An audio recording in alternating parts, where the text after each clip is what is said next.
Pourquoi des sociétés comme GDF Suez, qui s'appelle Engie maintenant, Ouais. pourquoi ces sociétés-là, elles ont des salles de marché? Ouais, alors l'objectif d'une salle de marché chez GDF Suez, qui est d'ailleurs localisée, il y en a un peu partout dans le monde, c'est pas de gagner de l'argent, c'est de ne pas en perdre. Et en fait, eux, qu'est-ce qu'ils font? Ils produisent de l'électricité, ils transportent du gaz, ils ont des centrales, ils doivent acheter du charbon, du gaz, des contrats CO2, du pellet, des noyaux de cerise, parce qu'on brûle aussi des noyaux de cerise, donc toutes ces matières premières.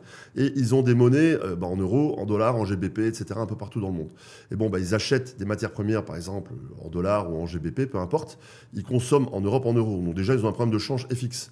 Parce que dans le marché de l'énergie, vous avez un contrat avec votre fournisseur d'énergie. Le contrat, il est fixe pendant 1 an, 2 ans, 3 ans. Pendant ce temps-là, le dollar, il bouge, l'euro, il bouge, le pétrole, il bouge, il y a un attentat, il y a un truc, il y a un machin, etc. Et donc, c'est pour ça qu'on fait des contrats futurs. Ça vient de l'agriculture, où l'agriculteur, il plante une semence et lui veut savoir à quel prix il va le vendre. Et donc, il fait un contrat futur, à terme, où il va livrer son blé et savoir à combien il va le vendre. Dans le monde de l'énergie, c'est la même chose. Et le but de toute cette entité de trading, c'est de ne pas perdre d'argent et de garantir qu'on va pouvoir vendre de l'électricité à X euros le mégawatt, le kilowattheure au client final avec toutes ces variations de marché. Et donc, il y a tous des deals qui sont très compliqués. C'est des deals structurés. On fait des couvertures par option. Il y a du forex, il y a la matière première, etc., etc. Et ce sont ce qu'on appelle des deals multilegs.